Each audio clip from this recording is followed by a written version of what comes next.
It was 5 o'clock a.m. when I heard the blender whirring from inside my locked boathouse.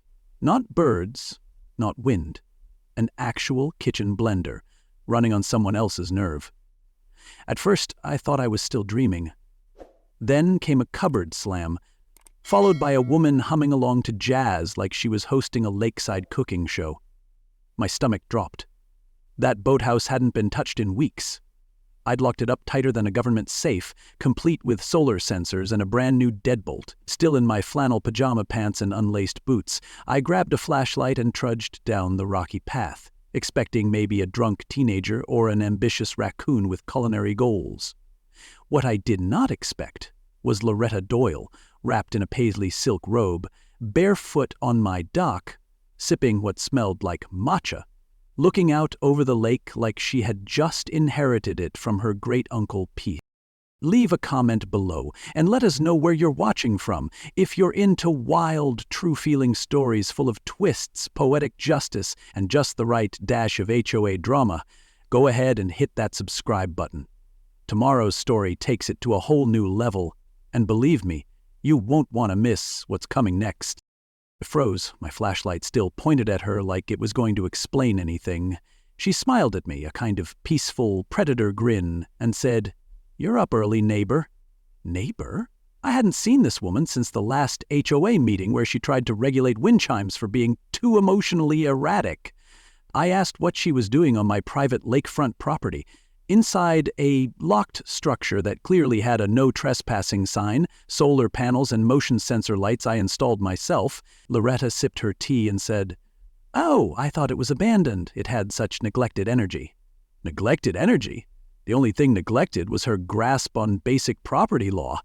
She patted the seat next to her and offered me a gluten-free muffin like we were on a retreat I didn't sign up for. That's when I noticed she'd rearranged everything.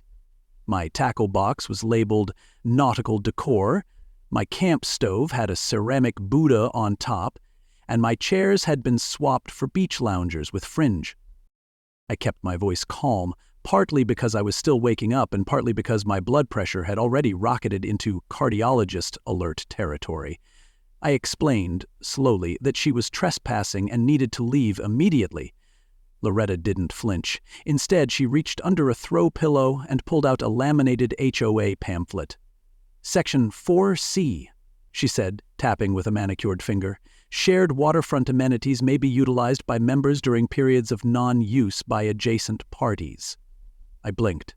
She continued, "Since you haven't been in this space for a few weeks, and given its lack of active engagement, it qualifies as a temporarily unclaimed zone." Temporarily unclaimed? This wasn't a sandlot. This was my boathouse, 200 feet from my kitchen window, with my name on the deed. I reminded her that I wasn't even part of the HOA. Never was. My parcel was grandfathered in before that bureaucratic circus came to town. She smiled again like I'd just proven her point. "That's exactly the problem," she said. "You live adjacent but not involved. That separation harms community flow." And that's when I realized Loretta wasn't squatting, she was spiritually colonizing. I told her, again, to leave.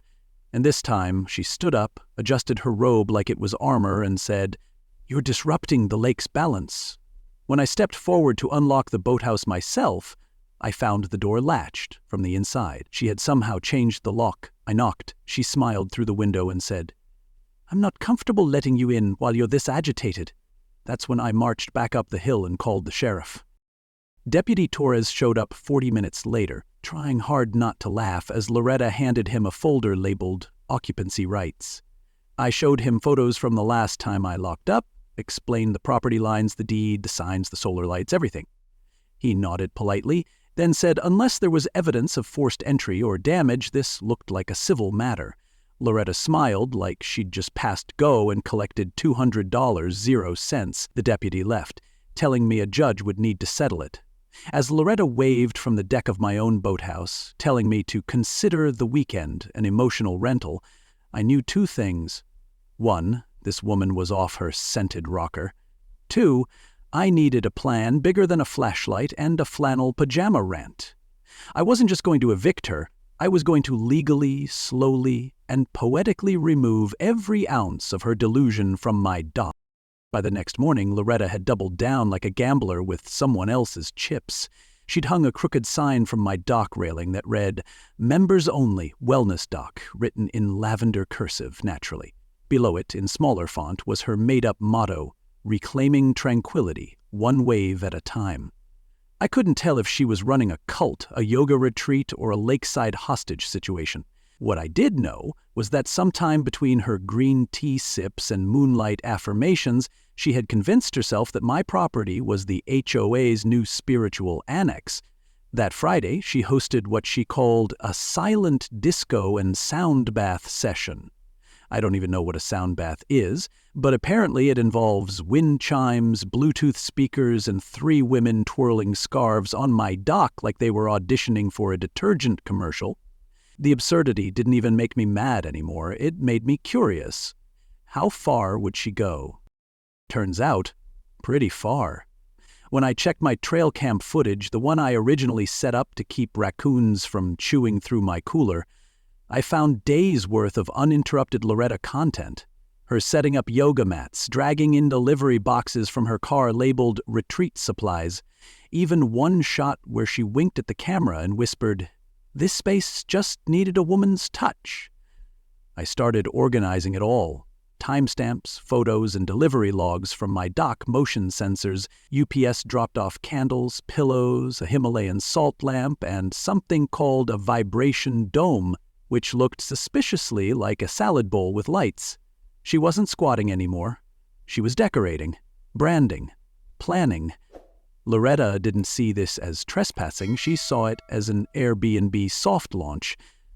And if I was going to shut her down, I'd need more than righteous frustration. I needed a case so airtight it could survive one of her peppermint oil steam cleanses, and that meant getting legal, not loud.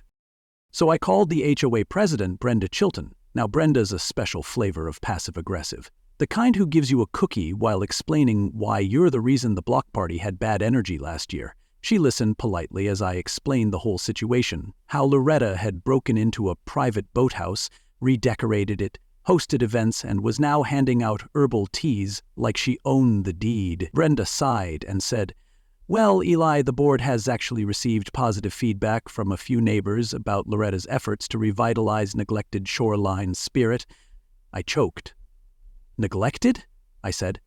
"It's not a rescue dog, Brenda. It's my legally registered property." But Brenda was already on to her next point, referencing a vague clause from the HOA's Community Wellness Addendum, which, and I quote, "encourages the transformation of dormant zones into active sanctuaries when aligned with neighborhood tranquility goals." I hung up with a smile so forced my jaw cracked. This wasn't just overreach. This was PHOA-backed manifest destiny with scented candles. Loretta didn't just cross a boundary, she meditated over it, while stealing my folding chairs. She'd turned my dock into a day spa and convinced half the neighborhood it was some kind of collective awakening. And here's the worst part. I could see her from my kitchen window every day, hosting sun salutations at 6, complete with playlist and printed schedules. One morning she had the audacity to wave at me mid-pose like I was the weird neighbor. I didn't respond. I was too busy poring over my property maps, deeds, and every HOA document I could legally request access to, even though I wasn't technically a member. The more I dug, the more bizarre it got. The HOA had no claim to non-member property, no jurisdiction over detached boathouses, and absolutely no legal right to enforce these restorative encampments she kept babbling about. I just needed a pressure point, something sharp enough to pierce the wellness bubble she'd built on my dock. And that's when I found it. While skimming through a dry lakefront regulation manual from the county archives, buried beneath a section on aquatic zoning, a little paragraph with a very big loophole. Apparently, under state maritime law, any structure that is no longer physically tethered to land is considered a vessel, not a dwelling, meaning once detached from shore, my boathouse wasn't property. It was a floating object and suddenly no longer under HOA civil or Loretta's imaginary lavender law. I sat back in my chair, stared out across the lake, and let that little fact marinate.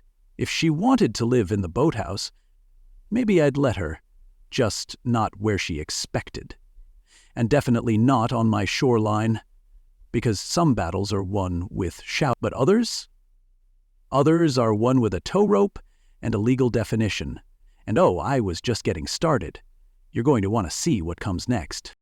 If you thought hosting a silent disco on someone else's dock was bold, wait until you see what happens when maritime law meets HOA madness. Trust me, you haven't seen anything yet, because next we float into territory no lavender-scented retreat was prepared for. So hit that subscribe button, drop a comment telling us where you're watching from, and get ready. The next part is where the real tug-of-war begins. I found the tugboat on a Craigslist ad so grainy it looked like it was faxed from 1997. It was half rusted, half forgotten, and parked in a dry slip just one county over. The listing read, "Runs, turns, kinda," which, frankly, was all I needed. I sent a picture to my buddy, Mitch, retired Coast Guard, part-time tinkerer, full-time chaos enthusiast, and he replied in under 2 minutes. That thing screams legal revenge. Within the week, we were driving out there with a tow hitch and a trunk full of WD-40. The seller didn't ask many questions. I paid in cash. As we pulled away, the old motor coughed to life like it had one last mission in it. And oh, it did, because once that tugboat touched water, the HOA was going to find out what happens when you try to spiritually annex the wrong man's dock. And Loretta? She was about to go on the first guided meditation that legally qualified as a vessel relocation. Back home, I called my cousin Alyssa, junior attorney and full-time snark machine. I walked her through the whole saga, Loretta's occupation, the faux sanctuary, the HOA's sudden love of shoreline rituals. Alyssa nearly dropped her coffee. "Wait," she said, "did she really put a doormat that said, 'Inhale, exhale' on your cooler?" I confirmed. She laughed and said, "All right, let's draft something poetic." 2 hours later, I had a formal, well-cited letter warning Loretta Doyle that she was in violation of multiple trespass statutes, property misuse clauses, and, this is the best part, subject to floating displacement under state maritime structure law. We called it the vacate or float notice. I printed 3 copies, slid one under her yoga mat, taped one to the boathouse window, and mailed one to the HOA office with a little note attached, "Your move." Loretta, of course, responded the next day with a laminated flyer taped to my fence that read, "Lake Wellness Sanctuary is legally communal now. Please align with peace." You can't reason with someone who thinks sage smoke is legal consent. She had gone from delusional to doctrinal. She was now operating under what I can only describe as HOA manifest destiny, claiming territory by chakra alignment. But the board didn't stop her. No, they leaned in. That week, I received a flyer announcing an emergency HOA meeting to discuss annexation of adjacent properties into the Lakeside Spiritual Integration Zone. Yes, they were trying to vote my private land into their peace circus. Brenda Chilton, the HOA president, even gave an interview to the community newsletter calling the lakefront a shared energetic frontier. It read like a cult brochure. I didn't panic. I didn't rant. I just smiled, because the deeper they leaned into this lavender lawmaking, the more ridiculous and public it all became. And I knew public embarrassment would be far more effective than private. This wasn't about stopping them. This was about letting them float too far to paddle back. Meanwhile, Mitch and I were prepping the tugboat like it was a Trojan horse with a boat hook. We scrubbed the deck, fixed the starter, replaced the rope cleats, and ran a dry test tow using his kayak for practice. It wasn't stealthy, it sputtered like a lawnmower with asthma. But it moved. That was all we needed. We parked it at the far edge of my shoreline, just out of Loretta's sightline, behind a wall of brush. Then we ran a tow rope out under the dock slats and looped it around the boathouse's rear supports. Hidden, secure, ready. If she wanted to call this thing a sanctuary, then she'd better be ready to float it like one, because the next time she lit a candle out there, she'd be doing it legally offshore. I just needed one more push, one final overstep, one last moment where she went too far in front of too many witnesses, and as fate would have it, she was already planning exactly that. I overheard her on the dock later that week. Bluetooth speaker in one hand, laminated itinerary in the other, explaining to a group of neighbors that she'd be leading a sunrise sacred water harmony circle and presenting a slideshow to the HOA board titled The Future of Shared Spiritual Shorelines. She wasn't backing down. She was scaling up.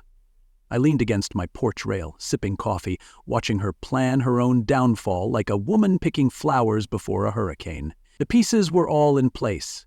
The tugboat was prepped, the letter had been served, the board was chasing a fantasy. All I had to do was wait. Because when people build castles out of ego and eucalyptus oil, the best thing you can do is wait for high tide. And trust me, what came next? You'll want to be there when the floating begins. The lake was still dark when I peeled back the tarp on the tugboat. Mist hung low over the water like quiet judgment, and every creak of the dock sounded like it was tattling. Mitch gave me a silent thumbs up from behind the brush, already crouched at the boathouse end of the rope. We both wore dark clothes, not because we were doing anything illegal, but because a silent toe of a lavender-lit ego sanctuary deserves a little theatrical flair. I fired up the tugboat. It coughed, growled, and then sputtered into a low, steady rumble. Mitch tossed me the hidden line, and I locked it into the tow bar. Slowly, I nudged forward. The rope tightened. The boathouse gave a reluctant groan, swayed once, and began to move. Like peeling off a stubborn sticker, Loretta's temple of delusion finally separated from my shore. It floated surprisingly well. Decorated or not, that boathouse had a decent hull under its nonsense. We drifted it gently to the legal halfway mark of the lake, just past the invisible line where county maps stop caring. I dropped anchor, a temporary moor, just enough to keep her from drifting into someone else's lawsuit. By then, the sky had cracked open with streaks of pink, and the mist had begun to lift. The boathouse bobbed gently in open water, perfectly legal, fully detached, and no longer anyone's land-based problem. Then the lights flicked on inside. A silhouette moved past the curtains. Mitch nearly choked on his sleeve, trying not to laugh. We watched from shore, crouched low. Loretta appeared at the door, hair wrapped in a towel, robe flapping in the breeze, holding a mug that said, "Breathe through it." It took her 10 full seconds to realize something was wrong. She blinked, looked left, looked right, took a step onto the tiny porch, and then froze. The shoreline wasn't where she left it. The dock was gone. The birds sounded farther away. She spun in place like a malfunctioning weather vane and finally shouted into the morning silence. "Hello?" No one answered. She yelled again, "Help!" And then, with real panic creeping in, "You kidnapped my aura center!" I bit down on my knuckle. Mitch was already on his back, muffling laughter into his shirt. Loretta disappeared inside for a few seconds, then came out with her phone and immediately went live on social media. "This is an unlawful displacement," she said, her voice shaky but still annoyingly self-important. "I have been spiritually abducted by a bitter neighbor who cannot handle emotional evolution." The live chat exploded. Viewers didn't even hesitate. Someone commented, "Are you on a raft or in denial?" Another wrote, "Queen of Driftwood has entered the chat." Memes started spawning in real time. One user photoshopped her onto the cast of Castaway holding a yoga ball named Wilson. She floated like an unwanted email, still present, but no one was clicking. Then, right on cue, the HOA treasurer Todd came flying across the lake on a jet ski, wearing a life vest that looked more decorative than functional.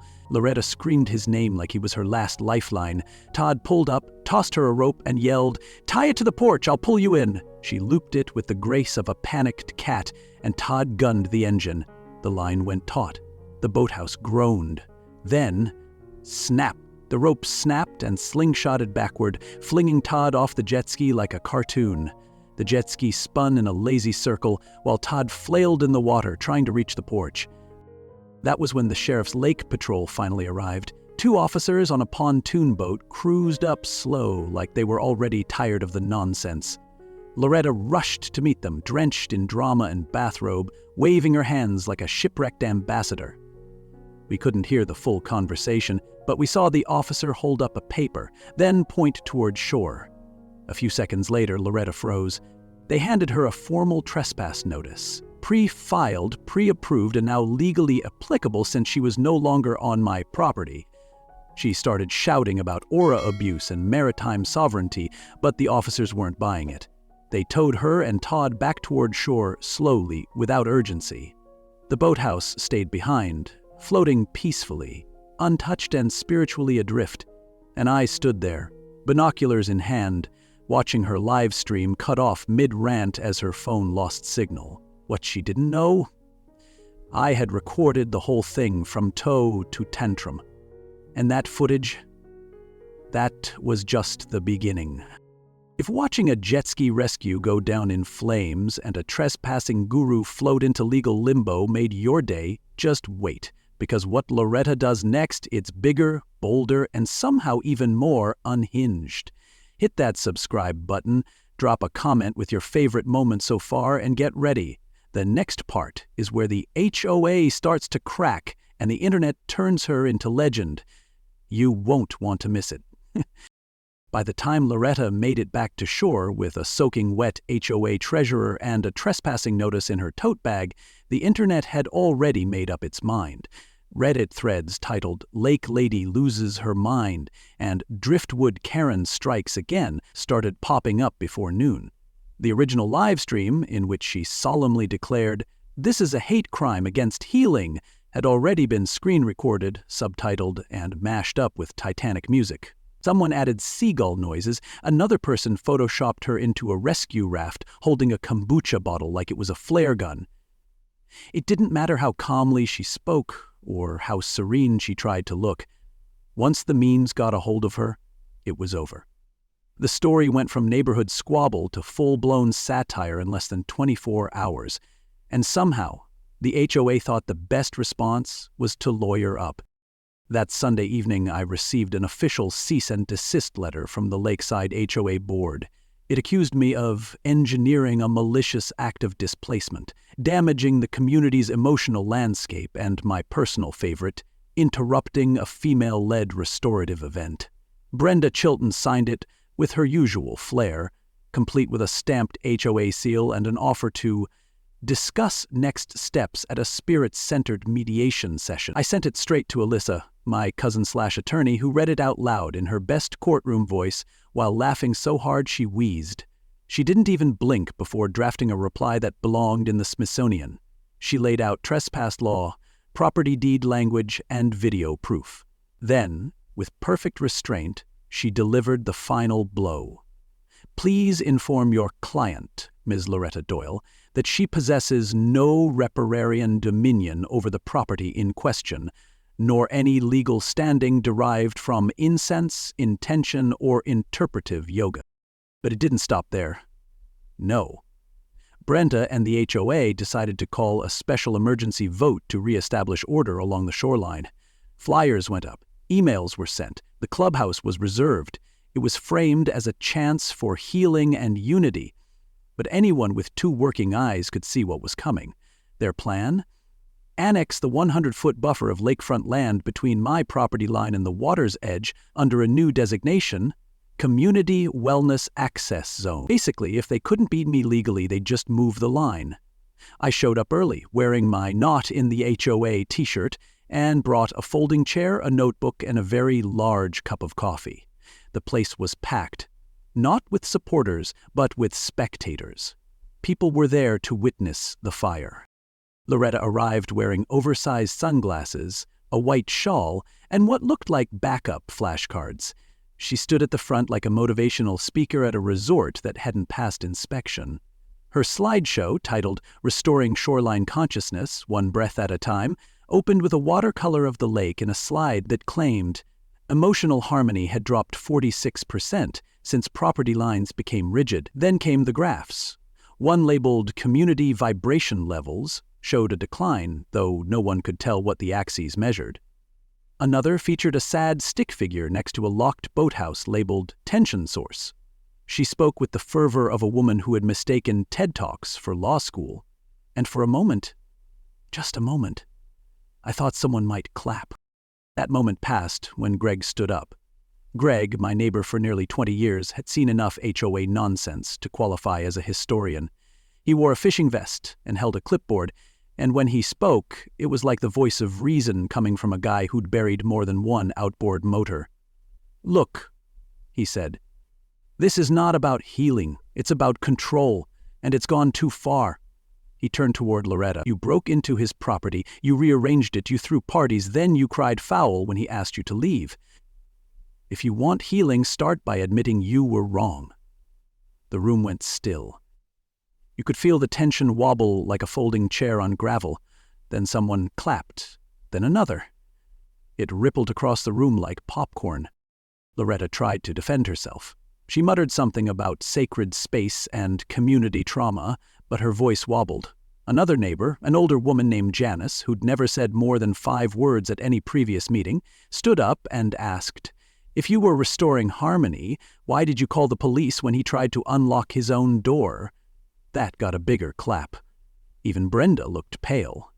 The motion to annex the land never made it to a vote. Someone mumbled about needing more legal clarity. The projector was shut off. Loretta gathered her flashcards like dropped dominoes and left without another word. Within 48 hours, the HOA issued a formal announcement. "Ms. Doyle is no longer affiliated with the Lakeside Board and does not speak on its behalf."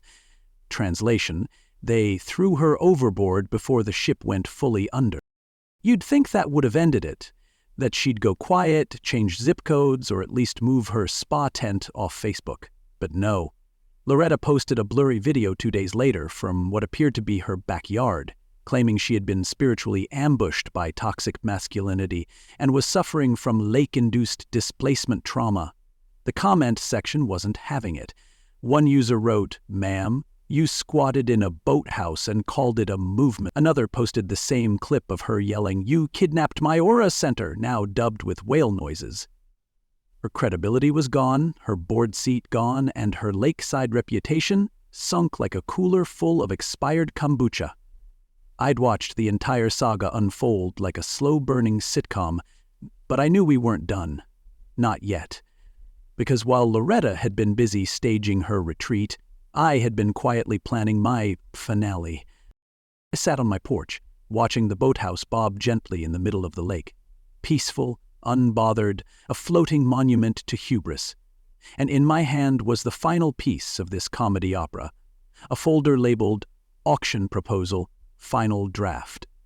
Not just any auction, not just any ending. No, this was going to be poetic, viral, and just absurd enough to make sure that Loretta Doyle's Lake Wellness Sanctuary would never, ever be mistaken for anything but what it truly was, a trespassing fairy tale with a nautical twist. What happened next would take this story from Reddit thread to local legend, and if you've made it this far, trust me, you're going to want to see how it all goes down. A month after Loretta's floating drama became the HOA version of Watergate, I sat on my porch with a glass of sweet tea and a folder marked Transfer of Ownership Finalized. The boathouse, still gently bobbing in the middle of the lake like a half-forgotten fairy tale, was no longer mine, not officially. I had legally transferred it to a shell company I created solely for the occasion. Why? Because nothing says poetic justice like turning a trespasser's temple into a legally detached marketing asset. It wasn't just about closure. It was about art, about satire, about putting the final nail in the lavender-scented coffin. And so I launched the listing online under its new name, Loretta's Island of Delusionary Absurdity, complete with memes, candle holders, a spare yoga mat, and printed HOA correspondence laminated for decor. The listing included a drone-shot video tour with voiceover commentary, highlights like the porch where multiple 911 calls were made, the door she locked from the inside of a house she didn't own, and the towel rack installed during her 40-hour reign. I even tagged the video with keywords like maritime madness, wellness trespass, and floating property rights gone wild. By sunset, the listing had been shared across local Facebook groups, Reddit forums, and one coastal HOA newsletter titled, What Not to Do.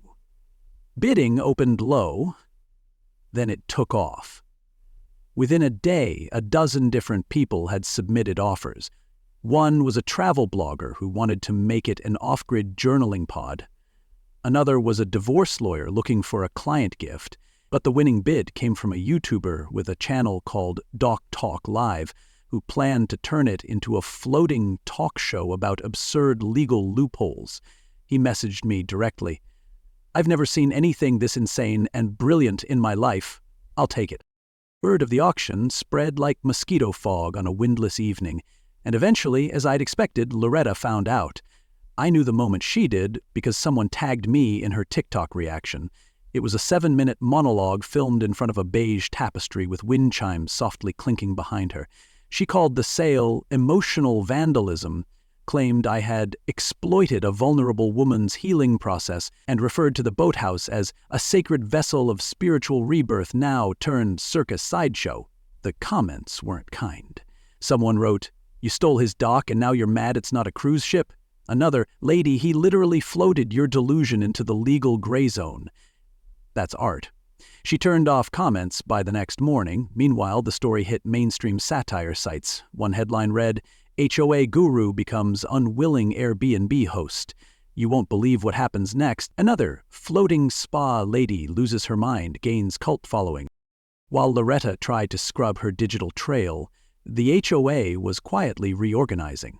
Brenda Chilton stepped down from her post with a resignation letter that included phrases like restorative burnout and neighborhood misalignment.